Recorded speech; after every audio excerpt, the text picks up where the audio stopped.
be something in that drink? What the hell? That was a fun show. Nah, it was a great show. That was a really fun one. So good. Alrighty, we live. What's up? Welcome to another episode of The Other Side of Vegas. I'm your host, Roy Evans. Bruno Brown. And the man in the middle, Will Edwards. Hey. Edwards. By the number. It's okay, don't worry. I screw up on people's name all the time. CEO of, there's a bunch of we's in here. There's a lot of weeds. There's We Entertainment. We Entertainment Group is my company, yes. And there's also We Funny. We Funny Comedy Show is a show that We Entertainment Group produces. I used to always say, we be funny. And I keep yelling at him, no! It's a brand! Now, you've got a lot of things going on. First off, for those that may not get it automatically, because we're in the music side of things. Yes. And obviously, we'll get into how you guys hooked up. But basically, what we're trying to do is fully represent the name of the show. Sure. The Other Side of Vegas. Sure. Which started out as people not knowing that there's another side to house music in Las Vegas. Everyone think, you know what? I'm sorry. You do me a favor?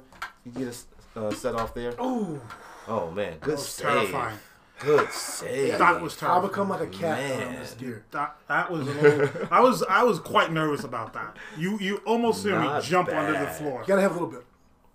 Huh? Gotta have a little bit. Yeah, I will have some. But see, now I'm on to you.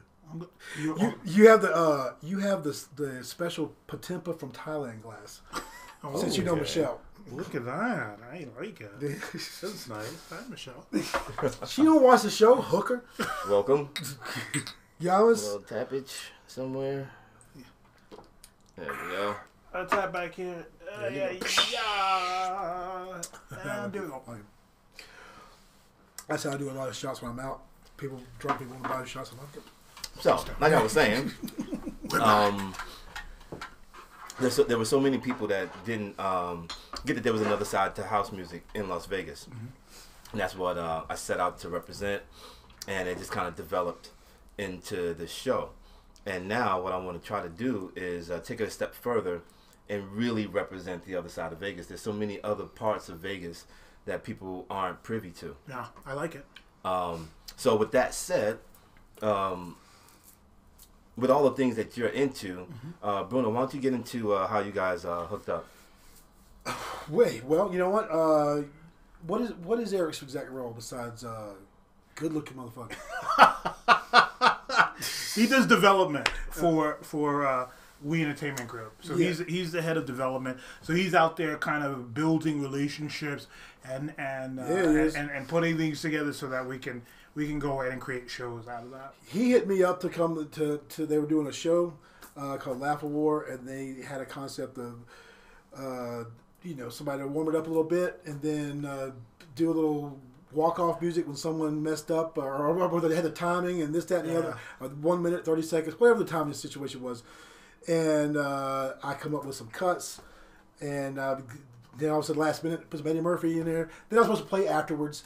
And that was what it was supposed to be. And then after the dick cancer joke, Are you gonna you're gonna just yell that I'm not? Yeah. So here's the way this. That's not what I wanted you to do. Well, here's the way the show went. It was really it was kind of like an improv stand-up competition. So the comedians did not know what the topic of their jokes had to be until they got on stage. Okay. And the host, we had fantastic hosts. Yeah. Tyler Jolly, Okay. fantastic. We also had Giles and Sharp. funny. They were so great.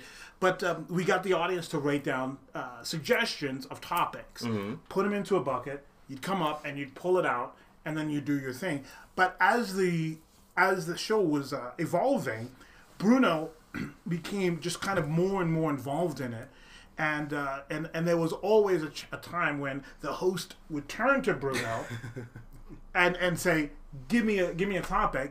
And one of the infamous topics that Bruno brought up was dick cancer.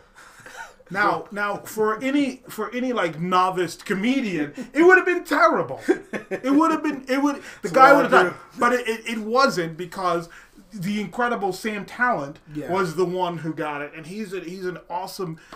He's a national headliner, awesome dude. He was here for a little while. We worked with him, but he slayed. Well, the cool thing, Roy, I've talked about this before.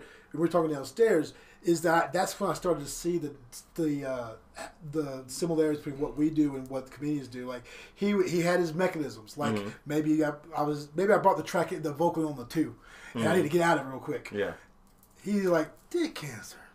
Huh, you guys are crazy. Dick. His wheels were turning. He was formulating what he's going to say.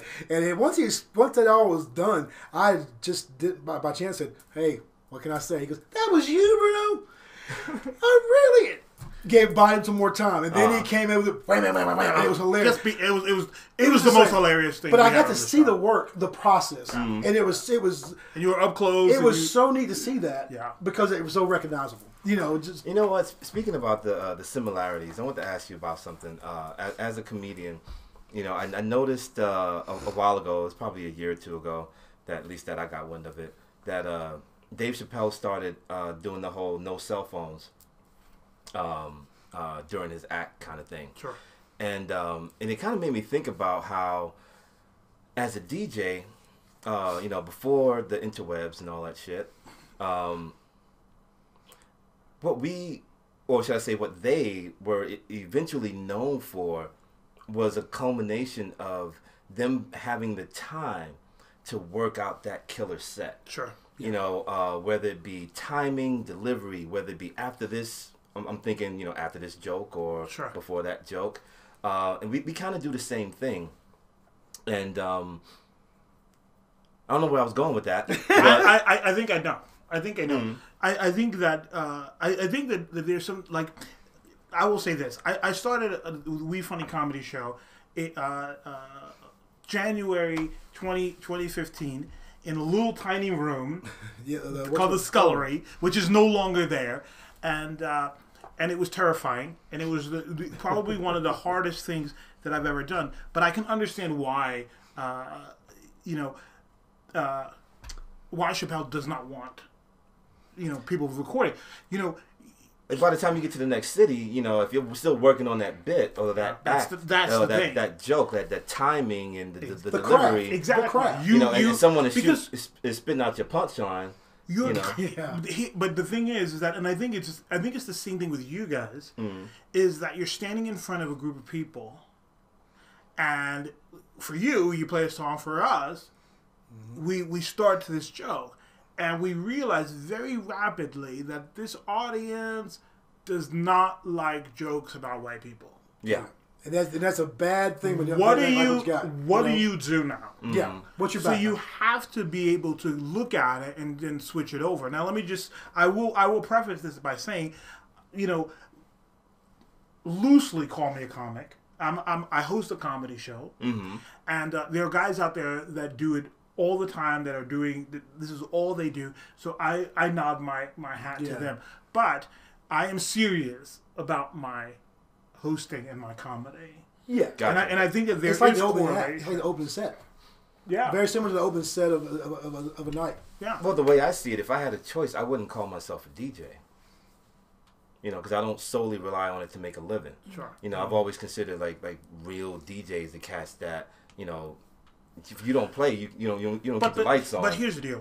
And you got to do, I don't want to say do what it takes, but, for lack of a better phrase. But look, but here's the thing, though. I've asked some national headliners that we brought into town. We do our show the second Friday of every month at Inspire, downtown Las Vegas, East Fremont and Las Vegas Boulevard. Great venue. It's called Inspire. Just a fantastic venue. Right on the corner. Yeah, right on the corner. And I asked someone, I said, hey, what do you think makes a good comedian? And they said to me, Did you write a joke? Yeah. Did you perform the joke? Yeah. Did some people laugh? Yeah. You're a comedian. I thought it was a Netflix special. God forbid. But it's the same thing. You know what I mean? I think that we define it now. as what we want to do. You know what I mean? I just had the opportunity to open for Michael Winslow. I don't know if you remember Michael Winslow from Police Academy, the black guy. So he did a show. He did a show at the Space. It was cool. You know, the only thing that wasn't cool was that I was told that I had to do a clean set. And then he comes out and says shit like 4 times. That's hilarious. Like in a row. And I'm like, that's hilarious. You son of a bitch. And I did do a clean set, and it was funny. It was funny, but it was clean. And, you know, I do have a bad mouth. But I find that hilarious, so I don't know why I find that so funny. I don't know why. Well, initially when you said that you had to do a clean set, I was like, okay, that actually that makes sense. Right. I mean, because I've never heard him curse, but then again, I've never heard him do much more than beatbox and sounds. Yeah. But he did some cursing during his set, and I was like, son of a. Because my thought is well, I can't have any compromising material. I can't talk about vaginas and I can't talk about getting into them and you know what I mean, and all this kind of stuff. You know what I'm saying? So I was like, God dang it. Okay, I'll talk about this and I'll talk about that. You know, that's how I feel. But I think the same thing. Like what you might play in Detroit, you might not play here. Yeah, some cuts like you know what I'm saying? Like Denver was like that. That's a stark one for me. Like they love their vocals, and they're into this, a little bit of this, a little bit of that, but they're not that much into. Yeah, they're not straight into it. Well, more specifically, at least that particular venue. Yeah, that's all I can because there was something else popping that night that was more, let's call it flash and trash than. Well, it's like this. It's like with comedy. So I have this joke where I describe a prostate exam. That sounds hilarious. Right? It's a very. I think it's very funny. It's a very funny joke. Everybody, come to We Funny Comedy Show. I'll do it for you one time. But I do this joke, and one night, and every time I do it, everybody is laughing and da da da. One audience we had was very young. 20s, early 30s, early 30s. They had no idea what I was talking about. They will. Fuck them. They will at some point. A medical professional is going to put their finger in your butt. Fuck them. but it's the same, right? So you look at it and you go, okay, that didn't go down, so I probably shouldn't do this grown-up joke. Let me go back to something a little sillier. Or something that they might be able to relate to, and doing it with poise too. Yes. That's the key. Yeah, you know. There are a lot of things. I mean, that and getting better at ascertaining what has a better chance of working. Yeah. I mean, granted, you always want to push the envelope, but you also want to get better at knowing which direction is better to push than not. But I'm going to ask you guys a question. I would imagine that. You have something that you created and you love it and da-da-da, and then you go, I want to tweak that a little bit. Mm-hmm. I think that if the drop happens here, the crowd would go bananas. Mm-hmm. That's the beauty of in our world of the digital game. I can tweak tracks in production from week to week. Nice. If something didn't work, I'm like, you know what? I think if I knew this, and then I won't listen sometimes for like about 2 months. I was trying to play a track and finally that wasn't working. I was like, damn, why isn't it working? It's the wrong time slot, dummy. I was like, then there's that. But it's like, doing he was a DJ rapist. I was a DJ rapist. He just wouldn't take no for an answer. He was trying to force it in, like no lube, like God DJ Roofie, baby. I was trying to holy shit, like dude. Like, but look, but it's the same TSA, though, time slot appropriate. I think it's the same though, isn't it? Well, because the idea is that and the reason why I don't love people recording my set is because I use those jokes again. Mm-hmm.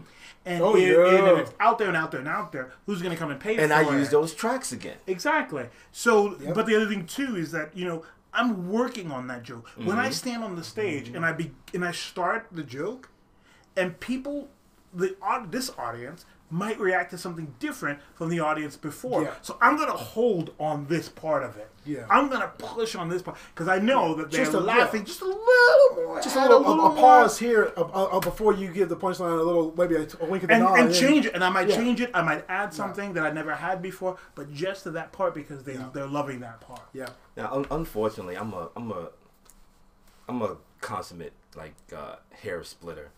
to me, it creates that distinction between the difference between what and how. Yeah. You know, so like say, I may have a feeling like you know, if I bring this this track in after, you know, because like I got him, right. you know, and I feel like my intuition says, you know, if I go here, I really got him. Yeah. So I mean, I may just tease it in, you know, just see who knows what's about to happen. You know, it changes how I do what I do. Sure.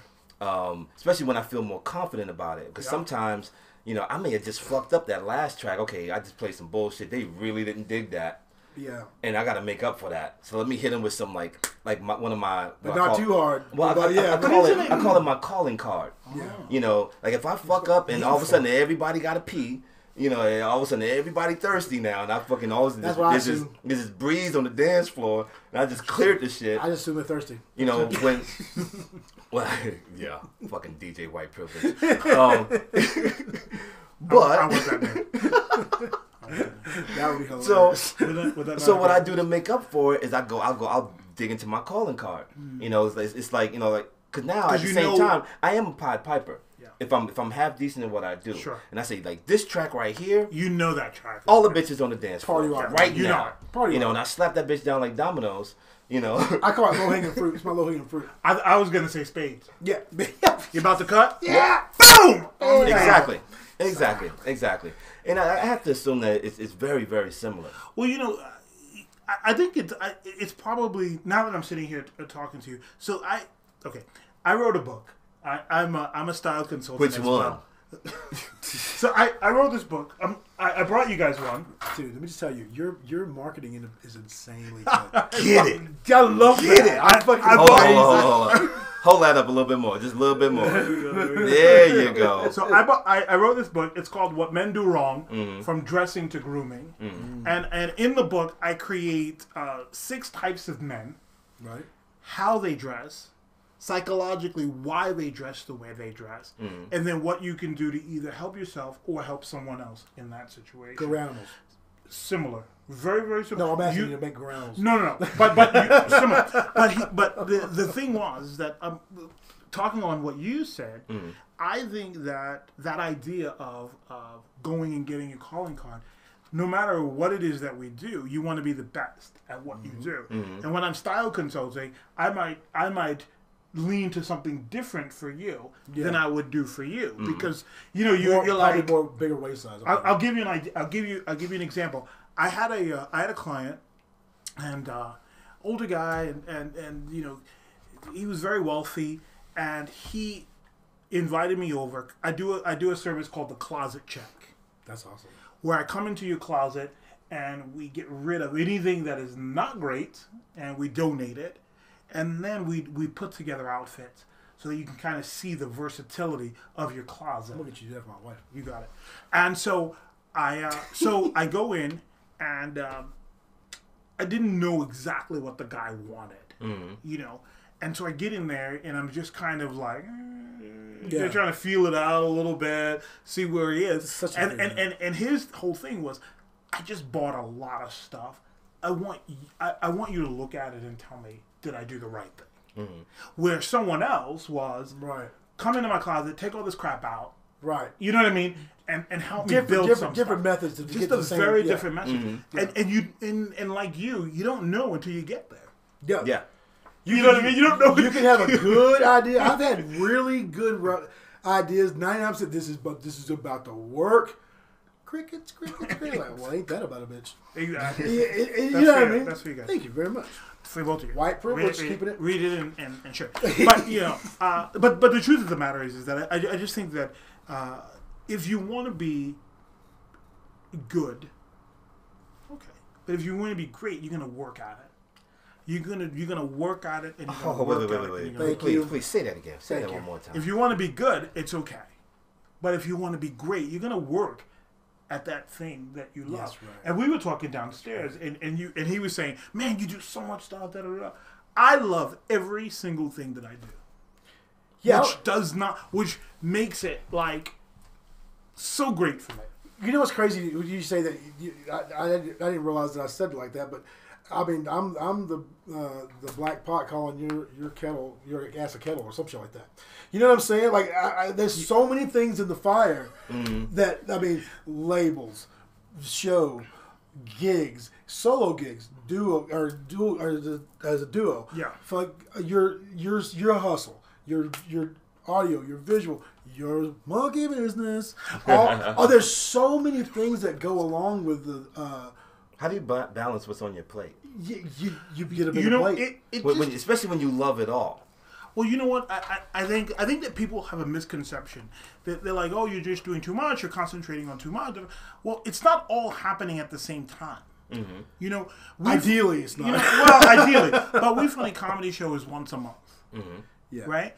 And you know, I wrote the book, so I promote the book when I promote the book. What's your build up? Your roll up to that? What's your work up to that show?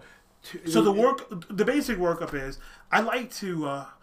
It's very difficult, but I like to write at least 2 new jokes every month, so I can have new material that I'm pushing out, and then I will go back and I'll take 2 old ones and I'll adjust them. He's digging. Look at DJ. Yeah. He's digging. You know what I mean? Love it. And I'll bring that back and I'll do Well, that. that's how you work the set. And I look and I have a book, and in the book I write down everything that I do for each show, so I'm not repeating myself within 3 or 4 months. Yeah. Do you know what I mean? So I'm kind of like going way back. You're an artisanal fucking comedian. It smells great in here. So I do that with the show. But then I get a client or, you know, here or there. That makes it happen. I have a full-time job too because I have a wife and 2 cats to feed. And the struggle's real. The struggle's real. And, but I work at 3 Square Food Bank. Mm-hmm. And how long you been there? It's pretty recent, right? February. February. You like it? You can tell. Love it. I got a promotion recently, so now I am a food rescue representative for 3 Square. So I'm going out to retailers and grocery stores and rescuing food for people that are in need in our community, and I love it. Yeah. So I definitely want to talk to you about that. You know, there's just there's some synergy there. Yes. Yeah. But there's just, you know what I mean. So once you find the things that you love, you'll do whatever it takes. You'll burn the midnight oil. You'll research. You'll find it. You'll put it together. You'll make it happen. You'll flip it again. You'll spend money that you probably shouldn't spend. My book. You shouldn't spend. But the truth of the matter is that in the end, and over again. But in the end of it, you're just like, that purchase just made me better. Yeah. Yeah. It really did. It just made me better. You know, and I like that word better because I was thinking whole, which isn't. It's a stretch. That's not realistic. It doesn't make me whole. It plays a part in making me whole. But you know, because it's a small part of who I am. What makes me who I am. So even if my money's funny and I'm out, you know, I decide to feed people. Sure. You know, and which he's done. I guarantee your money was probably funny when you did that too. And you know what? Dude, let me just say something. In the end, because in the end, I can. It's you know what I mean? Yeah. And when it was really weird when I segued. It's not like I've completely forgotten about the homeless, but for some reason, the working poor, you know, I became more drawn to that. Sure. And that felt more like right because that was me for so long. We've all been there. You know, and sometimes it's still me. We've all been there. You know, whereas you're one holy fuck away from holy shit. Yeah. You know. Yeah. Well, you know, it's funny because someone asked me one time before, they were like, well, who's your competition in Las Vegas? And I sat there and I thought, and then I turned and I said, I am. Yes. Because I need to be better than I was the last time I was on stage. If you're serious. And plus, you know what I mean? Like I'm not. Look, I'm not Jimmy Fallon. I'm not.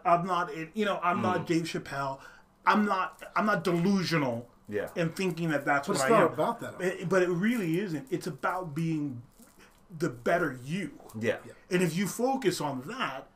Right. Then you really start to climb. Because you can be a better you and still stay in your lane. And still, I never want to sound like someone else. Like I want best compliment anyone can ever tell me is like, yeah, I was outside and I heard you come on. I knew that was you. Yeah. And you know, and Yeah. and I mean, obviously, you and I know when each other were playing because we work so much together. But when someone that's, I knew that I just knew the second because I, as a layperson, know or as a fan of other guys, Sure. I'm ooh, ooh, that's you know what I mean. And I never want to sound like anybody else. Yeah, I never want to be like anyone else. I want to do what I do. We have a lot of the same records.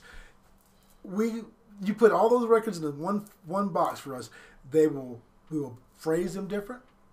We will, not all the time, but it will sound completely different because of the accents, this, that, and the other. Sure. And that's the beauty of what we do. You know, it's funny because I don't, even with my comedy, I don't watch a lot of comedians. I don't watch a lot of DJs. I don't do it. I can't and listen to I'm going to mixes. tell you why. For me, and I don't know if this is the same for you. It might be the same for you. It sounds exactly but the for same. me, I want my ideas to be mine. I bet with the radio. I don't listen to the radio. You know what I mean? I listen to sports talk. That's it. I don't have not one station programmed. Yeah, I just Now- and you know, and then you go, okay, well, I'm gonna watch this show. You watch the show, and then there's a joke about a vagina, Yeah. and you think, oh God, is his joke Yeah. about a vagina this similar to my joke about a vagina? But I wrote that joke before I saw this. You know what I mean? Yeah. So I just don't do it because I don't want to. It's, I don't want to be very, influenced. I'm the exact same way too- with music too much. or with the radio. There's the people confession. We love to play rock band in this household, and for a long time, we have these songs that they're on the game, and they're from 2000, 2001. And I'm like, oh, this is a really good song. I love this song. Well, you know this song? No, I don't know this song. And then it's a popular butt rock song or a popular whatever. I've never heard that on the phone. Because I do not listen to the radio. Yeah. I listen to sports talk, and that's about it. Or I critique my sets. I've been pretty conflicted throughout the years because on one side it felt like I always known I wasn't a DJ's DJ. Okay. I've become a DJ's DJ on the back end as a byproduct of me playing, but I can't talk shop. I can't get into labels and DJs and albums and all this other shit. Hey, you heard the new blah blah blah blah blah blah blah. To me, it's like window shopping. Like I don't give a fuck. If I can't afford it, I'm not buying. I'm not buying that. But hey, this that song. Oh yeah, I got that. He just learned the name of my label. I know the music. I just don't. I have a really hard time with names and shit like that. And at the same time, being that I don't listen to the radio, I'm not as well versed. I'm not as well rounded as some DJs, but I am in different ways because I have an actual music background. Right. Dude, you want to hear something funny? There's we Katie especially, my wife, we watch The Voice. There's so many songs that I've heard by somebody singing on that show, and they rearrange it and they sing. Then I hear the original. I'm like, well, that's garbage. I'm like, I like the way that guy does it. What the hell is that bullshit? Why would he? This is terrible. Why would like they Mama do Big that? Drawers, Maya Sykes did Please Don't Go, or some Please Don't Stay With Me, or something like that. It was a British dude that sung the song. I'm like, I heard the original. I'm like, he ain't got a lick of funk in it. Not a lick of funk in it. But the way she did it was yeah. It's I just think that I'm a firm believer that I consider myself a creative. I make pocket squares, and I have a company that makes pocket squares like this guy. You're a polymath. It's a four-sided pocket square. Okay. It's four. Very so dapper. You can get different sides. Anyway, but as a creative, you work just very. I think that we work just very hard. It's an expression of who we are, but at the same time, we know inside of us we can be better than who we are. Mm-hmm. Yeah. You know what I'm saying? Is that odd? That's the never-ending question. But is that odd though? No, it's not. That's my job. Because in life, people just go on. We live. You go to work. You come home. You sit down. You have a beer. You watch the sports. You go to bed. Da da da. But as a creative, you're just you're just yearning to be better than who you were yesterday. Yeah. No, you're right. Or the last time you were on. Yeah. I think it's arguable that if you're actually a creative, you're inherently unhappy with whatever you see. All the time. To the point where you feel the need to create. Does that drive you bananas? Does it drive anybody else? Do you ever think to yourself, Oh, am I I mean, so especially, aware? especially when you see it in other people, it's I'm like, also woke. really, like you're still good with that? Yeah. You know, like, no matter how far I fall short, it will never be from a lack of trying. That's because we don't like to tread water in the warm, tepid waters of mediocrity. No, it's true. That's not for me. Well, I'm not a professional underachiever. I'm just not. You know, and that's if actions were to speak louder than words. Sure. You know, and that's not me putting. I'm not throwing shade. You know, we're all like, Really? we're all verbs. We're human beings. You know, we're all in the act of one thing or another, and to not embrace that it just seems really foreign to me. But I respect it. How do you? I do, because it's got to be somebody. It's got to be somebody. Fuck, we all can't. It's got to be somebody drinking the champagne and beers. Let me ask another question. Let me ask you guys a question, if you don't mind. Shoot. So, We're asking the questions here. Oh, sorry. Holy crap. Is this not Stripped with Will Edwards? Oh, my gosh. Wait, it's coming back in January. So sorry, everybody. But, like, so you made me lose my... Do you know how old I am, bro? I got to do it when I... We're all the same age, I think. I got to do it when I hit. I'm sorry. God, it's gone. I'm sorry. God, Damn it, Bruno. Give me another shot now. Look at Yeah, you know, we're gonna step it up. Hold on. what's this? Oh, you don't know about this? Dude, yeah. No. Oh, my bad. Yeah, I gotta. Dude, when he first goes, I don't like tequila. Now he's What is bougie that? as hell now. What is this? Like We're not doing it right. Glasses. what is it? Let me tell you how you're supposed to do this. How are you supposed to do this? This is it's a reposado. So you take an orange, and they put cinnamon on it, and you take a sip, and That it is a better way. you want to put on some Levert and make love to it. I said Levert. Bird. I thought you was gonna say Teddy Pendergrass. That too, but Levert is a special. I don't know. It depends on how rapey you feel. Oh, You got. turn off the light. That's one of the Gentlemen, Here we go. that's one of the best compliments that you ever gave me. That here goes another wheel. you would come up every show at least once. It's like, I forget what the verbiage was. You'd say, "You're not supposed to know about this song." I'm like, "I am the house DJ." You know what? I'm gonna go back because I need to say something about Bruno. Oh shit, Bruno. You know, I met Bruno through my business partner Eric Kidd, and when Eric told me that Is that the I'll be sure dude? yes, Okay. and I didn't hesitate, right? I don't know where that came from. My bad. Okay, go ahead. No, it's I love him. But when Bruno came on, he would warm up a little bit before we opened the doors and I would sit in the theater and I would just yell, "Stop it! Stop it, Bruno!" Because every single time Bruno would take me to church. You know, like I'm like, Bruno, how do you know that? How do you know that song? How did you mix that song? My mind was constantly blown. How do you guys do it? How do you? Because you know you have a style that is yours. yeah. You know what I mean? How do you get to that point? A huge part of it is luck. No, And I know he would disagree with it. No. But I think the luck comes from him meeting Edward, I'll be sure, and fucking me, and subsequently meeting you. Sure.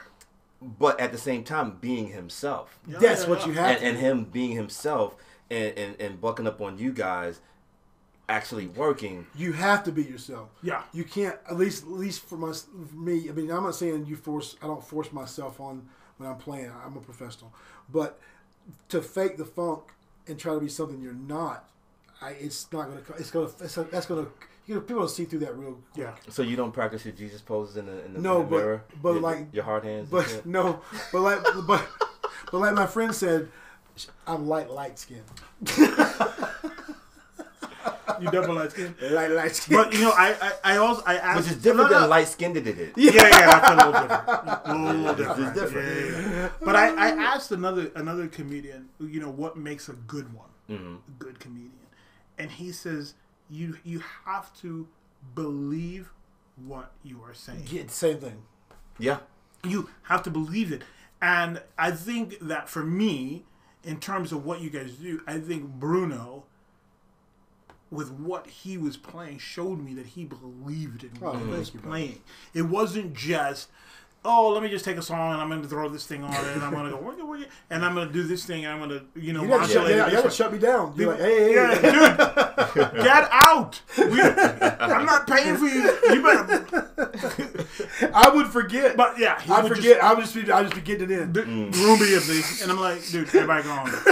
Bruno, Like, everybody And gone. I come home and I still play more. Yeah. So But I just think that I appreciate no, it. I just think that it's an important thing to really, believe in the thing that you're doing and know that, oh, this is the thing that I should be doing, and no matter what anybody says, no matter whether somebody dances, but just do it. It's really about going, I'm going to do this thing, If the majority, like, everybody's not going to dance to it. Yeah, especially with that venue. Right. But everybody's not. But you know what? If the majority does, that's a success. Well, let me tell you, as nice as that is, let me tell you, take you down a peg, the funniest thing was ever said to me by Jocelyn Sharp was, well, look at Bruno. Give it up for Bruno. Looking like every suspect in any Law and Order show for the last 20 years. Oh, God. Holy shit. It's pretty true. Right? I'm like, oh goddamn! I'm like, I had to just tell. I'm like, you're right. You're right. You I got you, Man. Way to keep my hand on the ground. I mean, keep the ground. I love it. Crazy. But it's good stuff, man. I mean, it's good stuff. It's like, I'm glad we got to do this show because I wanted to. Because I've been boring people about the parallels. Well, he texted me and he says, it's similar, da da da. And on my end, so he had an idea of what the parallel was, but on my end was more of the prepping and the professionalism of it and what it takes to get to put in the work to get to a certain point. You know what I mean? Like for example, for me, I'll write a joke, and if I don't feel good, I won't perform it. Yeah. If I don't feel good. Okay. You get what I'm saying? Yeah. I'm pretty sure I could do the joke and I can get some laughs. But that's not good enough. It's not good enough. I need to be so confident in that joke and the setup and the punchline that it should just hit and that's it. But it also ties back into what you mentioned before as far as believing what you say. So in order for that joke to work, people have to look at you and be immersed in whatever it is that's coming out of your mouth. If you're not feeling well, then it's harder to tap into that. Yeah, well, most of the stuff that I write is loosely on my life.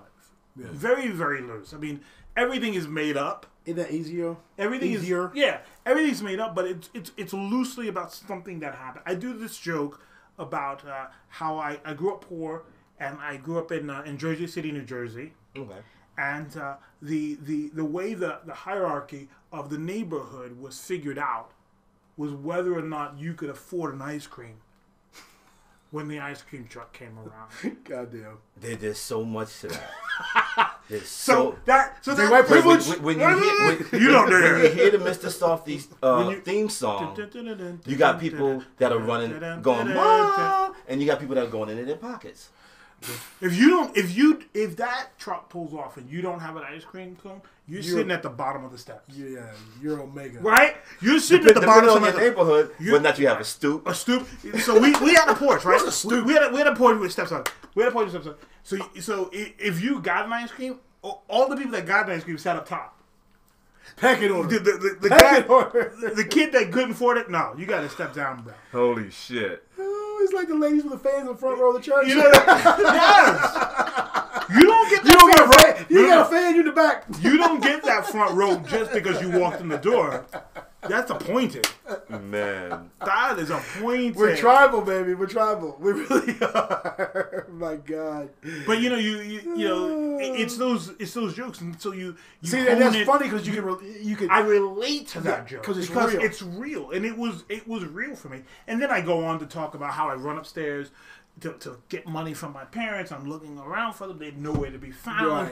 Right. And their bedroom door is closed, and I don't know why it's closed. But it's Saturday. I swing it open, and there my parents having afternoon sex. See, that's amazing. And that is the best sex there is afternoons. Wait a minute, no. The best sex there is hotel sex. Because I don't know what it is about sheets that thousands of people have fucked on that makes me so goddamn horny, but it does. And you were doing all sorts of shit in that room. You know what I mean? Like, you. When was the last time you sat on your kitchen table? You don't. But at the hotel, you knock that shit down. You put her up there. See, this is what you get if you call and hear this guy. I call those CSI sheets. Yeah. The ones you do not want to throw in a black light. You don't even care. You don't care about. As long as you don't see it. But look, I feel like you do care a little bit. No. You put her on that bed. You're like, babe, we're gonna do the Frogger. The Frogger. And she's like, what the hell's the Frogger? I'm gonna grab this headboard. I'm gonna kick out, and I'm right back in. You nasty. Kick out. Oh my god! I call it the pollywog. I didn't get ice cream that time. I didn't get it. Yeah, I bet you didn't. Nah, my parents were not. Oh, see, this is what you get. This is what you get. My parents were It's the other side of Vegas. You base the big headliners, this, that, and the other on the strip. It's just like the big DJs. But yeah.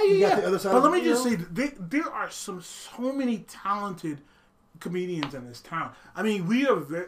I have to say, I'm very fortunate to be in Las Vegas. I'm very fortunate to be connected. I have a guy that works with me in booking the shows. His name is Jason Halpin, and he's one of those dudes that's going to go out to the open mics and he does the whole thing. I don't. Hernandez is funny. Victor Hernandez is hilarious. I do. By the way, you gotta figure this out, okay? January 11th, 4-year anniversary show. As of today, I'll be there. I haven't booked yet. If I'm booked, you're screwed. Listen, he's gonna book. By the way, if you didn't know, he's gonna book. Just but with a 4 years, 4-year anniversary. We have national headliner. He's been on Comedy Central. He's done his own stuff. He has his own YouTube channel. He travels. Or Stephen Briggs is going to be our headliner. I know that. Yeah.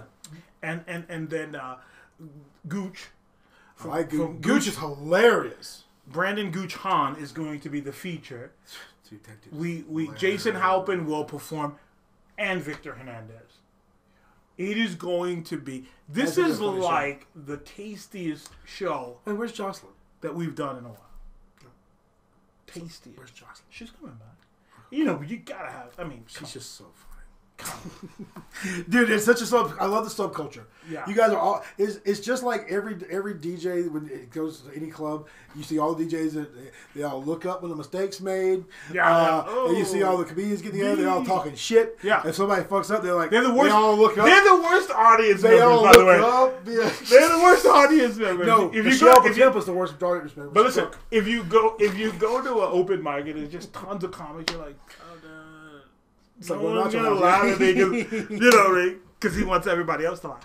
You know what we do? We boo. Oh no. No. That's what I found. It's like shorthand. Instead of me having to explain when someone's fucked up, I just if they're messing up, I boo. That's terrible. Not the comedians, DJs. Still terrible. Was he crazy? He just got booked. Oh. Look, he booked you. Yeah, we just got booked. You're my booking agent. My booking. Hey, if a paying gig comes by, I am. No. I would listen. Let me just say this. He ain't the only one. I always say to everybody when I ask, I say, I have a show, blah blah blah. Oh, I might not be, but we'll still be around. Dude, you know what? And every show is a great show. That's the beauty of the show. You guys are never out of my mind. Yeah. Ever. I always want to get there. It's a good show. It's really worth it because it's like you got your local cats and you sprinkle in some heat. Well, you know what the thing is that I think it's similar to what you guys do. I think that you have to know what you want to present, right? Yeah. And for us, it is everyone that is involved in this show has a fantastic experience, from the bartender to the guy that's standing at the door, to the audience, to the comics. Every single person has to have a really good experience. The mannequin So challenge. the mannequin challenge was fantastic. I wish I had the video to show you. You have it? I'll give it to you. It you is, don't have it? I do have it. Okay, that's But I'm just... the best part's the beginning. No, it's friend. Is that you in the beginning? Of course it is. Son of a... He fell right for that one. Son of... Oh, let me just say this. Because, wherever I am, I need to promote everything. Yes, sir. Yeah, man. WeStylingLV.com. I started that a little while ago. I like your texting service. That's interesting. Yeah. It's a texting service. So we do a style consulting, and we do it even if you're not in town. We can also do it because we have a texting service. Let's say you're dressing for an event. What goes with khaki? You take a picture of it, and then you send it to me, and then I respond back and say, "Hey, man, don't you have a blue shoe in your oh shoe? yeah, I didn't even know I had a shoes? blue shoe. You don't have blue shoes? No. You need to get blue shoes." Or I also have a video one, which is it's called Skype Me, so you can either Skype or Facebook. That sounds dirty. Facebook Me or whatever. But let's say you're in a. It's a pretty good idea. But look, you're going shopping. You don't like it, so now you're standing in this dressing room trying stuff on. Well, Skype it. Okay, what does this work on me? How many does buttons? This fit? Does this not fit? How does that work? Hey, fatty, you don't need a double-breasted. And then I do the closet check, which we talked about earlier. Now, can they get in? Can they get through before they have to? Do that PayPal subscriction or what? Sure. This one. This He's in one. New York. He's his natural. This he's one. natural I enemy. like it. He's I a like natural it. enemy. I like it. But then we do You a got shopping. a special voicemail. We do a thing called the shopping buddy. Yeah. Which is That's if you're local, we take you shopping. So what I found is that a lot of men don't like to shop. A lot of men, no. And if they go into more like hate it. I just said a lot like of hate. A lot of More like hate. They hate it? Yeah. So here's what men do that's different from when women shop. A man will go into the dressing room with a shirt or a pair of jeans or a pair of pants or whatever, try it on. If it doesn't fit, they're out. Yep. They don't go and look for another size. They don't ask nope. Done. So what I do is I take you. That's way better than what I do. No, I take you. Oh my God. I take you out. We walk through a store, right? So we do a consultation first. I find out what you need, what you want, what your budget is, that whole thing. I do some research, find out where you can get the most for your money, and then we go out. Mm-hmm. You walk through the store a little bit. I watch you because you're going to touch the things that you find attractive. I do. Then I'm going to throw you. Easy. Then I'm going to throw you into the dressing room, and I just feed you clothing until you tell me to stop. Yeah. Without the nagging voice of the wife. Yeah, without anybody telling you to hurry up or any of this. It's about the experience of it, and it's about getting things that feel good on you and being comfortable with the whole good, scenario, and being right? comfortable with the situation, with the situation and what you're wearing. Yeah, the situation. I mean, the situation's more. If you're more comfortable with the situation, you're probably more. Amenable. Yeah, you're more malleable. Yeah. Well, what's it's funny too is that I write in the book what men do wrong from dressing to grooming. Get that shit.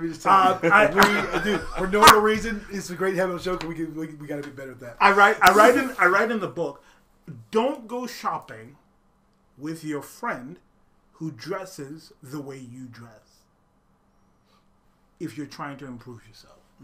That makes sense. Right? Yeah. So if you wear sweatpants... It's almost kind of a no-brainer. If you wear sweatpants and a t-shirt all the time, and you want to elevate your look, the other guy who wears sweatpants and a t-shirt is going to say, no, that's not good, that's not good, that's not good. Yeah. Go with someone who's a little more elevated. Mm-hmm. It's kind of that whole idea of that, my grandfather used to say, if you want to be successful, hang around with successful people. Yeah. Yeah, I mean, that's kind of the whole birds of a feather kind of thing. Exactly. Dress how the position you want to be, not where you are. Yeah. Exactly. So it's a good thing, and I love it, and I love doing it, and you get typecast though too, don't you think? Like because I'm out and about all the time. Anytime when I come out, and I have like Katie and I go to a party or dinner, and all of a sudden you got on a suit, people look at you like you owe money. I look at you like you're crazy, because they used to seeing you in the vans and the yada yada yada. It's like, hey, what you doing? The beauty of it is that really they're not looking at you like, what's happening here. They're looking at you like, damn, nigga. Well, that just happens naturally because I'm a hot. Well, I mean, it's multifaceted because at the very least, you can kind of concede to the fact that they don't normally see you like that. Well, I just heard that whole thing so I can say, I'm a pretty motherfucker, Jenny from the block. Lying ass motherfucker. That whole thing was just to set that up. I meant to ask you. I meant to ask what was the language thing. Now I know. Leave the jokes to him. Now I know. Yikes! Oh my fools. God! This has been a good. So yes, sir. What other books you got? Oh, you totally fine with just promoting what you got now. So I have this book. I'm working on. I'm toying with another What Men Do Wrong. Just so much. So the title of the book would be What Men Do Wrong: The Miseducation of the Everyday Man. And the idea. Put my face on that motherfucker right there. I do a lot of shit wrong. The idea of the book. The idea of the book is what are things called? Because we don't always know what certain shoes are called, what certain boots are called. You know, if you're wearing a shirt that have buttons here, right? Mm-hmm. It's a button up. If it has buttons on the collar, if there's buttons on the collar, it's a button down. That's like obvious shit. No. It is not. I live 3 doors after Governor, white village. Not everyone knows it, and you find out. Yeah. You find out. Well, what's the difference? Between a suit jacket and a blazer. Mm-hmm. Oh, well, what's an Oxford and what's a monk strap shoe? What is a double monk strap? What's a Chelsea boot? All I know is so Stacey all Adams. of these things, it's a brand. Yeah. Okay. But it was considered a style. Yeah. Well, at the time, pimp. Yeah, we 20 years ago made it that. Exactly. Yeah. It wasn't. No, it wasn't. But we made it. Yeah, absolutely. Yeah. But it spoke to how short-sighted, because that was all we knew. Yeah, of that course. was the fanciest shit. I mean, that on 25th Street, that was Stacey Adams. Like, holy shit, that's fancy. When did you? When were you in Harlem? Yeah. Born and raised. Shut up. Mm-hmm. I lived in Harlem for 2.5 years. Did you hear some great singing and singing? I was on Park Avenue. Wait, no. Yeah, you have to elaborate that shit right there. 128. Okay, I'll give you that. So, for 2.5 years. Because when you say Harlem, then you go Park Avenue, it's like, oh, wait a minute. Hold on. I watch NYPD Blue. I know about that shit. So see how uncomfortable he sounded again? It's like, man, so they do know each other. She's so stupid, dude. See, I got jokes. So all stupid. black people know each other. You're so stupid. It's the network. It's the network. She's so stupid. But the truth is that we're kind of hampered with what it is that we know or don't know, and sometimes it forces us not to go further or go out or explore more when we don't know as much, and I find that. So I write in this book, What Men Do Wrong, from dressing to grooming. I write in, I think it's like chapter 3, I write that men are problem solvers. Mm-hmm. That is what we've always been. Think back to caveman days. Yeah. How do I keep these people, this family of mine, safe from dinosaurs eating them? Da, da, da. So you're always problem solving. So when your girl or your wife comes up to you and says, I think you need to change your style, she just introduced a problem that you don't have a solution for. Mm-hmm. So what do? You get the hell out of there, or you yell at her, or whatever. I guess I have to kill her. You got to... It's like wreck that shit.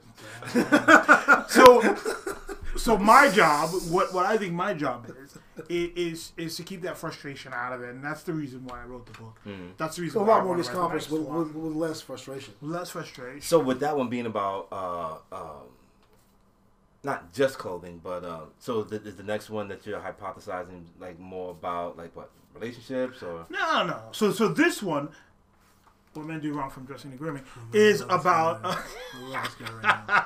It really is. It's about dressing. It's about grooming. So you're gonna find out a lot about. There's a chapter in here talking about tricks of the trade, things that we do that make us better. So here's another great thing is that habits. right? We have habits. You guys have habits. Goddamn right I do. You have habits with what you do. You know, when you work, you almost have a habit of how you pack things up to take them and all that kind of stuff, right? So it's the same thing with your style. So I talk about the idea that you have to create positive style habits. For example, you can't see my belt, but this belt matches my shoes. I remember that being a thing. I don't know if it was a thing, but I remember someone mentioned that it was out. I'm not gonna get into that story, but saying that matching, you know, like say like your hat with your sneakers was that's old school. That's just out. That's been out. That's so new, Jack. I'm like, okay, well, fuck it. I'll match the shirt with my sneakers. There you go. Fuck it. You know. But I think that there style is very subjective. Very avant-garde. That's why I don't have one. Yeah, it just depends. You do have a style. It just is. But you do have. I just don't call it a style. But you do have. Oh, absolutely. He calls that shit New York. Absolutely. You do. That's the Jedi mindset. So here's. Let me. Can I share? Yeah. So I look at you, and you are quite coordinated. Okay. First of all. Yeah. Right. So you got your black jeans. They got the mushrooms on the inside. You got your thing. But it's about the detail of what it is that you do that makes it a style. Right. The white T-shirt underneath the polo. Make it pop. You let the Cinnamon chocolate. Do you get what I'm saying? It's a cinnamon chocolate. It's just the way it is. It's just the way it is. That is what style is. It's not what it is that you wear. It's not how much it costs. It's how do you put it together. Yeah. That makes sense. I'm going to put you up on some good shit, too. Oh, shit. After the show. After. Hey, you know what you should think of? Have you ever thought about doing the little things that maybe people don't know, like things that my father taught me, like the little that were wrong. He taught me nothing. No. The little things like don't skimp on shoes, but, you know, spend money on shoes. Hold it up. It's in this book. Exactly what he said. Like I got Dolces that I spent $700-800 for that I take every year, and I had them stripped with Will Edwards. I had them stripped, re-dyed, repolished, rehealed. Sure. And every year, and those shoes have lasted me forever, and they're a classic style and never got away. The beauty of any shoes, because you spend money on them. The beauty of the shoe is the upper. Yeah. Right? Because the sole can always be redone. It's like my suede Todds, real pimpish. I showed you those are some rickish ass shoes. Those suede Todds, paid a lot of money for them. Oh, okay, yeah. But I take care of, I mean, they are some sexy bitches. I don't think you can see it, but I've had these shoes probably... Oh, they can be seen. 5, 6, 7, 8. Yeah. Because if you spend good money on those things... And if you take care of them... You know. And it's going to cost you $100 to get the shoes sorted out every year. But when you drop $700-800 pair of shoes... It makes a difference. See, the thing is, like, regardless to what regardless to what it is, we all choose to how we prioritize shit. Now you can't want X, Y, and Z, but not choose to prioritize it. Sure. That's like wanting to DJ, but not wanting to buy decent gear to practice on. You see what he just did there? I saw that. I saw that. But the other thing too is that you guys talk. You mentioned it earlier about your T-shirt and your. And you know, your cargo pants or what it is that you wear. I think every occupation or wherever you go has kind of, this is what we wear. Uniform. This is how it is. You know what I mean? This is how we present ourselves, and then you make that decision on what it is, right? So you will very rarely see me without a blazer on. I've never seen you without a blazer. Yeah, you will always see me with a blazer. So it doesn't. That's just my thing. It's a blazer. It's a pocket square. It's a lapel pin. You chose that it was important enough to the point where you chose to prioritize it, and you're comfortable in it, and that's your thing. Very rarely you see me with a T-shirt on that I don't sell, because I like making money. Now, on top of the comedy show, the books, you also got a production company. Now we done got all jokey and shit, and we still ain't finished running down the list of this. We'll have the movie credits. So you got what's your production company? It's We Entertainment Group, and we produce shows. So somebody might hire us to put on a comedy show, or somebody might hire us to do laugh or war. Let's. I want something new in this space to bring people in, and so on and so forth. So that's what basically we do. So we go from concept all the way through to actually producing and the execution of the show as well. As well as movies. Yeah. Got anything coming up? You know what? Someone asked me to be in something, so I can't talk about that. But it's a horror. You like them? I don't like them. Yeah, I did. You got quite a few. But the last film I did was called Territory 8. No. The last film that I did was called Alien Domicile. Yeah. Where I actually played an alien. Territory 8 was like Territory 8 was like a couple of years ago. Yes. Yes. You like the one in the office. And then there's one where you do the game. You People. I love You People. You People's hilarious to me. You People's good. You People, I just love. It's in my queue right now on Amazon. We had so much fun doing that. And you know what's weird about it? It's 10 years old. Really? Yes. Yeah. Like don't crack, baby. It's 10 years old, and it kind of still holds up in the climate that we're in right now. It's a very silly movie, but we loved it. We had a great time. We had a great time shooting it. In all of these films, You People, Territory 8, Alien Domicile, you can find them all on Amazon right now. So there's a big departure. I learned a few years ago about. I was considered scoring a film. And I didn't get it at the time that they filmed it at Utopia and this whole yada yada, some murder type of whatever. And the guy was trying to make the point. He goes, no, we've just hit that $1 million mark budget. And I'm like, what the fuck is that? $1 million? What big deal? I saw fucking whatever. I didn't realize that was like a jumping off point, like from where he was to like the $1 million. At least back then, that was like a big. That was all of a sudden that's a different.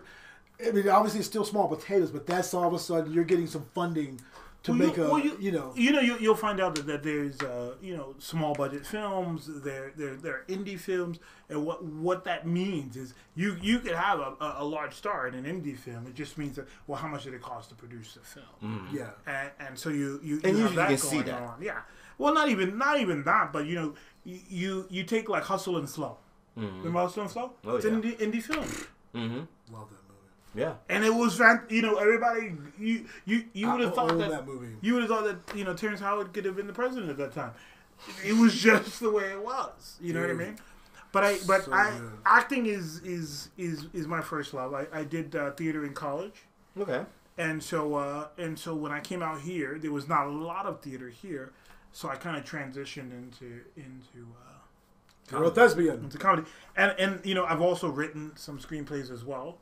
That's the magic for me. Cause it's like voodoo. Yeah. Because I can't do that. So it's like, if you can't do something, it's like magic. Yeah. So I can write a baseline like this, but to write, that's like it's like your superpower. Yeah. It's I've written 2 or 3. Right now we got some concepts on the table. I work with my best friend. His name is Kelly Schwartz. And he has a studio called the Indie Film Factory. And, he does. He produced a lot of the films. Well, all the films that I've been in are his. Okay. And it's because I love working with him, and he's really an actor's director. You know what I mean? He's one of those guys that's like, I don't want to waste your time. Let's get in. Let's get it done. Plan ahead. The whole 9 yards, and you get in there and you get your thing done. You be professional? Yeah. What? So that's So you got an offer on the table, but I'm all about that's where it is right now. There's something on the horizon, and it's going to be shot out of state, and it's a Kelly Schwartz film, and it's another horror. You gotta keep us in the loop, and Strip's coming back. And Stripped is coming back. I had the same as you guys. I have a video podcast. Bruno was on it. It's called Stripped with Will Edwards, and we were doing it live, live to Facebook. Mm-hmm. It was very fun. It was and it was the idea of the show is that you're just stripping the person down, so you can find out by the core who is this individual? Yeah, I forget the question you asked, but they were different. So you're asked. Well, we try to ask questions that you don't get always asked in. Because you get asked the same question if you do the interviews, and I do quite a few. Yeah, it was unique. Yeah. So I'll ask you one of the questions. Okay. Okay. And we're gonna come back in January. We're gonna be back in January, and we're looking at a lot of different platforms to be on. So here's one of the questions that I sometimes ask in strips. What is the best no that you ever got? Like someone told you no, but it propelled you. What was it? Propelled me in a good way or a bad way? In a good way. In a good way. See, this is what I'm talking about. You see, you don't come across. And listen. I did some fun. And you could sit. I did a close up of myself. I saw that. And I would just sit with you until you came with the answer. And that, which is because the truth of the matter is that when you tell me that, for me, someone told me. I'm going to give you an example. They didn't tell me no, but they told me that I would never become anything. That's what it was. It was very similar. Very similar, right? Very similar. It was my my third grade teacher, Mr. West, and he was trying to explain to me why I was having so many problems with a lot of my teachers, because I traveled a lot, and I always got this resistance all the time, and he basically told me that it wasn't their job to teach me. That was my job, And basically, he was saying, like, if you don't go about this a certain way, you will never blah blah blah blah blah. Sure. So you have to see it, because his frustration was me because my elementary school was right around the corner and I was late every day, And so basically, he saw what was going on in my head as far as like me not wanting to be there. Sure. And he was telling me how I wouldn't X, Y, and Z if I didn't X, Y, and Z. Sure. So from there he taught me how to play chess. He took all my math problems. You just gave me a new question. Thank you. Oh shoot. You're good. Thank you. A new for the new script. Oh well, I mean, he taught me how to play chess. He taught me. He took all my math problems and turned them into word problems. Like Sally went to the store with $2 and bought. Yeah. Boston baked beans. I love Boston baked beans. Lemon heads, Charleston chews. Got them bad boys in the freezer. Stop it! You know what I mean? I cannot believe this. But that's what Stripped is about. It really is about to get to know the individual, outside of the persona that they put on with what it is that they do. Yeah. You know what I mean? And so we talk to people in entertainment. We talk to business owners. We just talk to everyone. We talk to nonprofits. We just talk to people that are seen by a lot of people, and we just wanted to get to the core of it. And when you ask questions like, if you had the opportunity to go back in time and apologize to one person, who would that person be and why? That's you have to think about that question. They're not just superficial. Yeah. You threw me. I don't know about it. You threw me off guard because I'm used to. Obviously, you're a smart guy. You just talk to you, get that. But you threw me off guard because no one ever talks about anything else but music with me. Sure. And you said something about, I forget what it was, but something about my degree in school, yes. And it threw me off a little bit. I can talk days nerd up really good about physics, but it threw me off because I've never been asked anything about that. And and that's the beauty of the show. I want you to feel a little vulnerable. Who would that person be, though? Who would that person be? Mm-hmm. For me? Yeah. That's a good question. Let's say, who would I go back and who would I apologize to? I wish that I had the opportunity to record the history of my grandparents. Mm-hmm. I really am sorry that I didn't develop fast enough in terms of filming and stuff like that and editing and whatnot, which I do. But I wish I had done it faster because we just lost. I actually did that. That history. Really? Yeah. Yeah, just it just happened when I got married. the second time. It's okay. That was the funniest joke you told me. Everyone came from all across the state, and there was something about me going to get my people, my mom's, my grandmother. Sure. So I was in the car coming from Harlem back out to Jamaica where I was living at the time, with my mom's, my grandmother, my great grandmother, and my youngest daughter in the car. You know what I mean? Wow. And so after the reception, you know, I asked my great grandmother to hang out. So she spent the night with us, and the next day we ended up just chopping it up, and I just grabbed the Beta Cam. Wow, man. Wow. No, my bad. It was a high 8. It was a high 8. High 8. It was a high 8. And dude, because what was bugging me was that my great grandmother had been like 98 for like 10 years. It happens. Like it got to a point where she just kept saying the same shit, and I'm like, I know I'm a you know, like kind of haphazard. I'm not really paying attention. I'm young, dumb, full of cum, you know, and and I'm like, wait, wasn't you 98 like for the past 6 years and shit? Baby, give me a cup of tea. Come to find out, she was 102. Oh my gosh. No. She was 106. She was born in 1902. Holy crap! You know what I mean? And I'm like, holy shit! So I just started asking, I'm like, hold on, wait a minute, let me get the camera. You know, and it just happened. Like well, that. because you know, it's funny because I plan to. I'm going to Georgia for Christmas this year. My brother lives there with his family, and my dad is there with his wife. I like you better now. And thank you. I don't have any connection to it. But anyway, and my grandmother, my only surviving grandparent, lives there as well. Are you people from there originally? No. Jersey City, New Jersey. Oh, I'm just saying. There's a whole thing. Yeah. So my plan is to take my camera and to record that history. You know, that's gonna be great. And specifically for my brother's kids. You know what I mean? And that whole thing. Because it's different. She has stuff inside of her that we've never, ever heard. Yeah. You know what I mean? The generation and going through the depression and going through the whole thing with Martin Luther King Jr. and the race thing, and then her being able to live long enough to see a black president.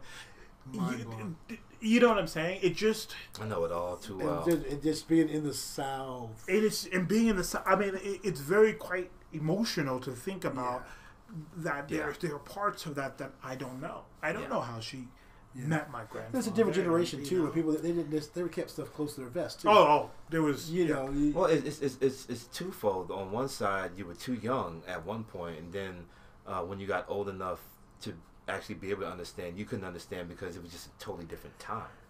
Well, you know, my dad quite possibly just didn't like your ass. Look, there you go. But my dad was similar. My dad was very unemotional.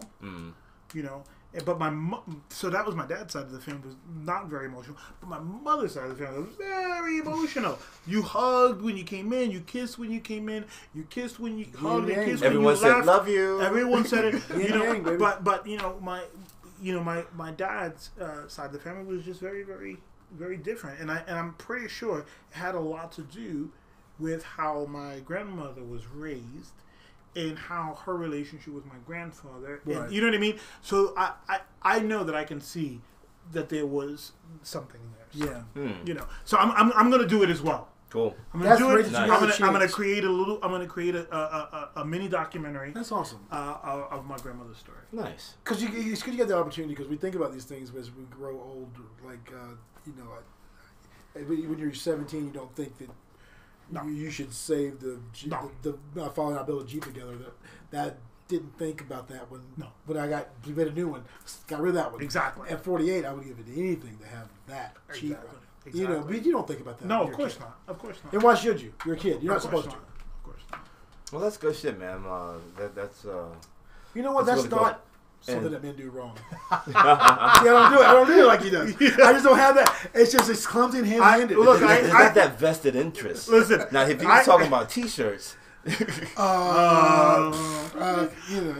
I appreciate you guys inviting me. Absolutely. I've had a fantastic time and greatly appreciate your time. I know it'd be better if we had microphones squared away. Let everybody know where they can find you.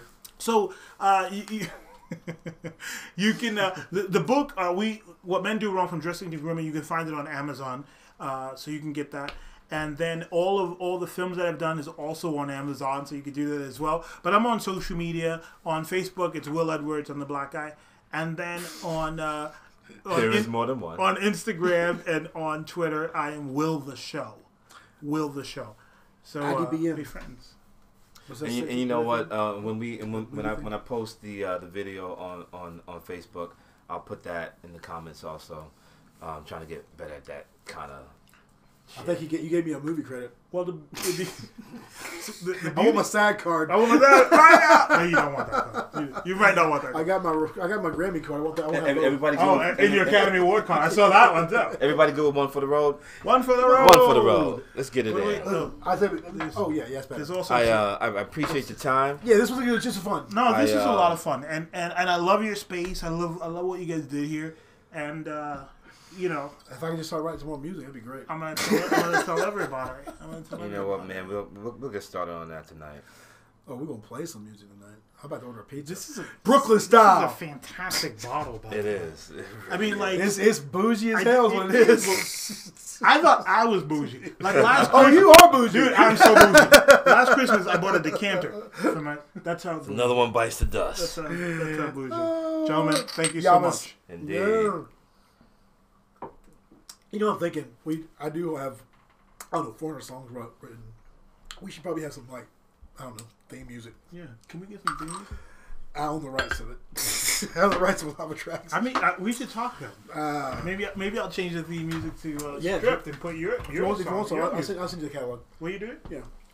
All right. It's a lots of cuts. Doing business. So be sure to check out the Be Funny Comedy Show. That's every second Friday at Inspire. It's a great show. On Fremont Street. You know what? Put in Inspire. Let's be adults here. Google's your friend. Bezo, what you got coming up, my man? Leave for Chicago in 11 days. Get in with my man. What's that dude's name in San Diego? Matt the Boogie Bandit.